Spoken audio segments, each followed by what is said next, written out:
Hello everyone, welcome back to the shed, and as you can tell by the title and what's sitting in front of you, I've had a nice big parcel turn up at my doorstep. It is, lo and behold, a World War II German troop train by Liliput featuring a Kriegslock BR-42 locomotive. The whole thing's in camo colour scheme, so I think it's without further delay we should start getting out the box, because there's quite a bit to do. We'll start with the small box first and lay this down before I do any form of damage to it. So this was announced on the 2021 catalogue. Of course Liliput is part of Bachmann, so it was in Bachmann's catalogue. I had a look at it and I thought, oh, that's interesting. Well, maybe if I can put an order in with someone, it says anyone who's a Bachmann stockist can place an order. I thought maybe I'll get one, and eventually, without me even prompting someone to put an order into Bachmann, Rails listed this on their website. Rails of Sheffield, that is. So I placed an order, and it's been a while coming. Even after it said arrived on Bachmann's website, it was still a while coming. It's been about 2 weeks, I think, since it said arrived, which would be at their warehouse. I don't know where Liliput's warehouse is. I don't know if it's different to Bachmann's. Sorry. So anyway, I hope everyone's all right. I hope everyone's safe and all that in these trying times. Thank you all for subscribing and liking the last video.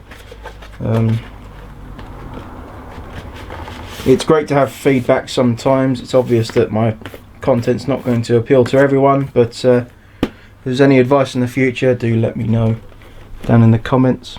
So let's have a quick look at these little ones. So the first one I opened was this third class coach. Let's get it in focus, get it in frame more like. It's a very nice coach.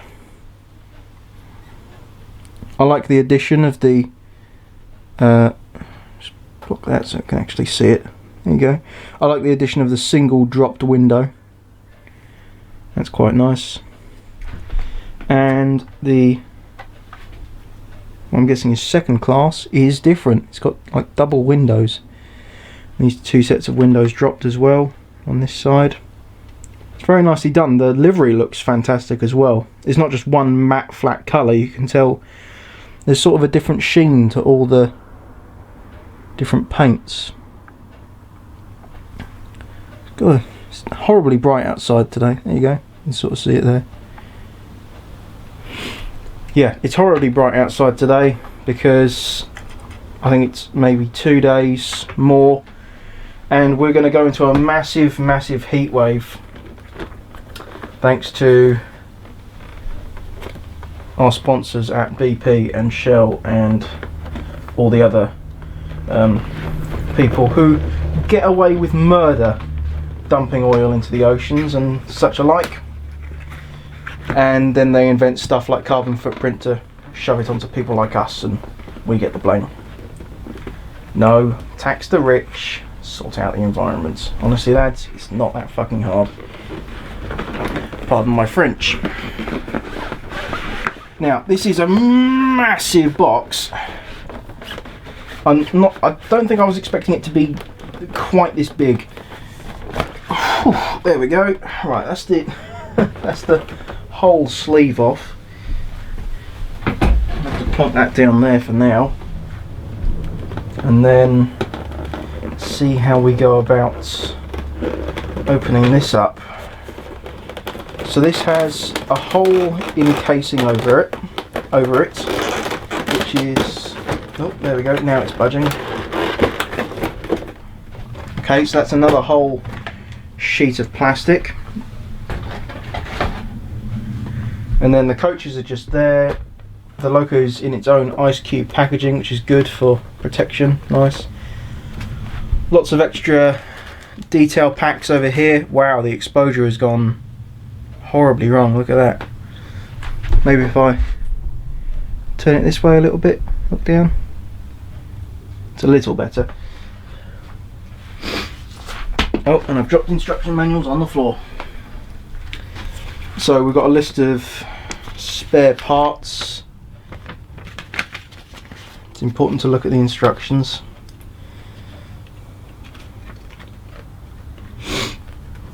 And that is in quite obviously German. It's still quite obviously in German, which is the main market for this, of course. Here we go. Here's the nice English bits. Description on the loco. Getting started. Minimum operating curve radius of 420 mil. Various lubrication points down here. Cleaning and lubricating the bearings. Opening the loco up. Installation of a smoke generator, that's a nice little touch. And where to put your 21-pin decoder, which is in the tender underneath the coal load. That's quite a good little trick. And then the circuit the circuit diagram. I don't think we get that with our models. That's very nice. I'll slot those together. Okay, so let's have a look at the coaches first. So we'll start from the bottom up. We'll go third, then first.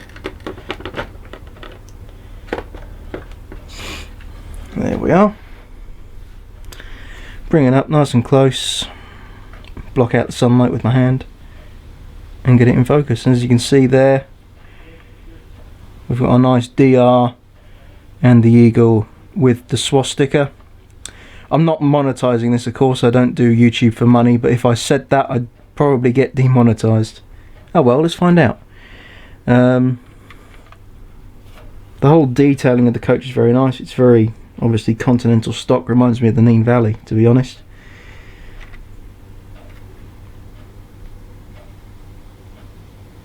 You know what? I stand corrected. That is not, I repeat, that is not a swastika inside that little circle. That is some kind of grid pattern to make up for the fact they probably couldn't put it on this. That's interesting. Okay. Well, there's our first coach. And another one, which is not the same. I can immediately tell you've got only a single door at the end, not double doors, and the roof profiling is different. Look out the sun, get it in focus. Different roof profile. Very interesting. So it's three completely different coaches, or different style of coaches, of course. And finally, second. It's not first. I was wrong. The sort of streamlined one with the curved ends. And I suppose, I'm not sure what they call it on the continent, but this is a corridor stock, so you've got compartments in there. It's a very nice coach. Again, the livery application on these three have been really nice. Now let's get to the main attraction, the BR42. I suppose the nearest comparison I'm going to have to this, to draw a comparison in the video, is going to be the Bachmann 9F. Wow, I can already tell this is a wonderfully detailed logo, and it's bloody heavy. Wow, no wonder you're paying a nice premium for this. And there's foam between the loco and the tender. There we go. Now I will put this down there. Now I'll get all this packaging away. I'll get the loco on the track, so then we can have a nice close look at it. Right, so let's have a nice close look at this model a lot of the detailing is really fine. The livery application is really sort of fun, I suppose. It's well done. I think that's what drew me to this, the whole train, including the loco in that livery. The sort of overhang, massive bare space in front of those cylinders. It's a maddening looking design, but yeah, it looks very of the period, of course. Like the little armour plating additional on the side. The tender itself is really nicely detailed, that pipework along the side. I believe this has traction tyres, because I was struggling to move this along the track just by pushing it along. The tender is die cast. There's a lot of stuff in there. There's the coal load. I think they could benefit from some real coal. Apparently there is firebox flicker on this loco, so I'll have to have a look at that. The piping there I believe is moulded by the looks of it, although I could be wrong. It's very finely picked out. If it is moulded, it's very bloody well done. Really nice. Let's turn this around and have a look at the other side. So, having a look at this side, we see a lot of the same in some cases. This armour plating on the side, those funky looking smoke deflectors, which we do love. Of course, we got those on our own A3s. Now, I'm able to zoom in here and you can see, oh, well, autofocus isn't liking it. You can see that is definitely not a swastika. It's like a grid pattern to make up for it. I suppose in this context you could have used it in the historical sense, so you could produce it with a swastika, but I suppose the easier option is to make it look something like it, but it's definitely not. We've got a very nice shiny whistle up top. Tender looks very nice. I did notice you can see a wire down there, a red wire, so it's noticeable. You've got the wires underneath. And a nice engineering point of view touch. These steps on the cab. Not sure if you can really see that too well, but they move back and forth to accommodate a bit of a movement room. I think that's really well done.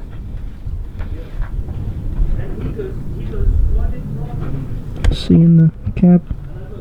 There's probably some glow in there when you give it some power. It'd probably be easier to see that obviously on DCC.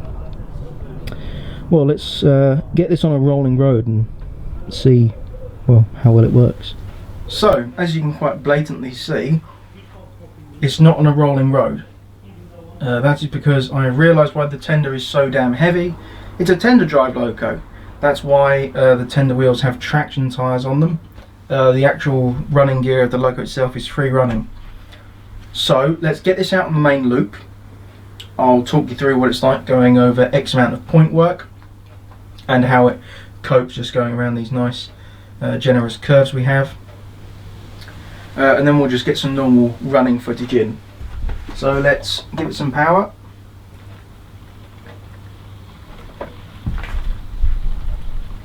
And see how it is over this double slip first of all.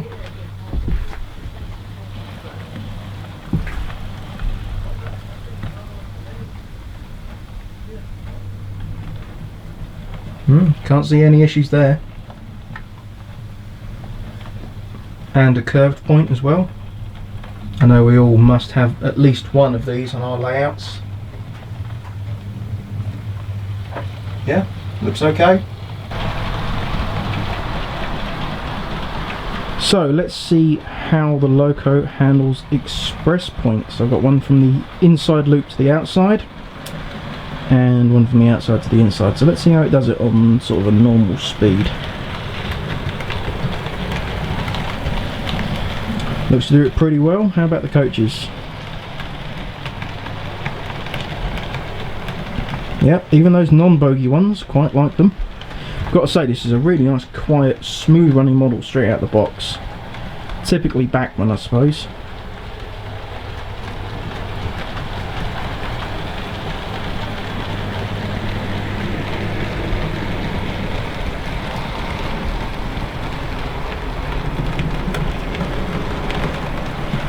Now, while the motor and the traction tyres are on the tender, I think the pickups are on the loco.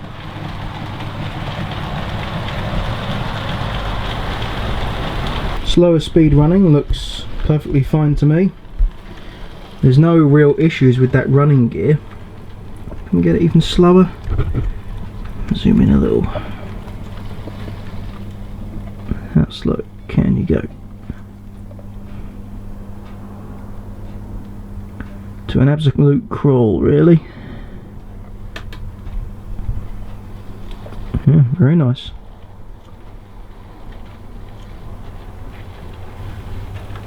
Well, now that we know that the Loco runs, and it does run well, let's get some, I suppose what you'd call eye level shots of the Loco going around the layout.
So that is the Liliput BR42 Kriegslock with troop train.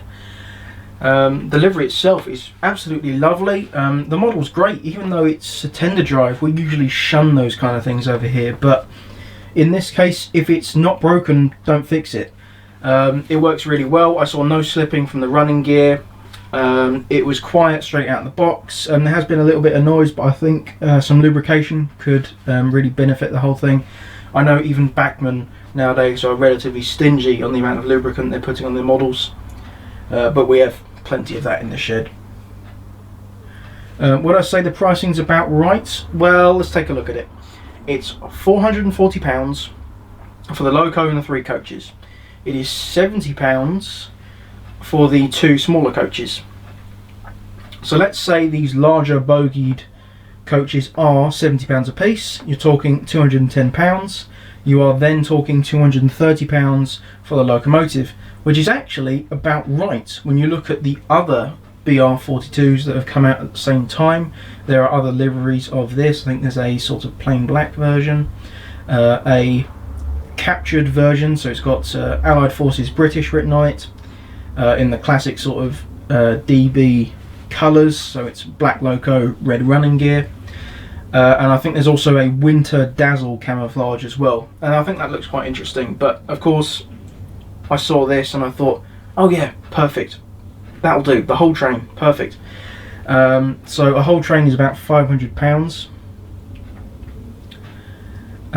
Would I recommend you buy it? If you're modelling the era, sure, this will be a great addition. I think some extras onto it as well, maybe some more of these bogeyed coaches or something like a Flakwagen could really tie the whole thing together. Of course, there may be some historical inaccuracies in what I'm saying there. I'd say slightly disappointingly, but I can understand why they've done it. They haven't put an actual swastika in the eagle. I can perfectly understand why they've done that. Of course, with stuff like Germany, you are allowed to use a swastika in a historical context. So arguably, yes, this would be a historical context, but maybe it would be too much fuss, or it would delay everything if you had to apply that. So having that little grid pattern, it's not too noticeable unless you really, really look at it. Even from this distance, it is absolutely tiny. If you didn't really look too hard, you could just assume, oh yeah, it's a swastika. The loco itself is really nice. It runs really well. I think there's a little bit of noise, so it could benefit from some lubrication in all areas. But I know even backmen nowadays are stingy on the lubrication they use. So again, would I recommend you get this? If you're modelling the era, yes. If you're a collector, yes. If you're interested in this kind of thing. As a general consumer, should you buy this?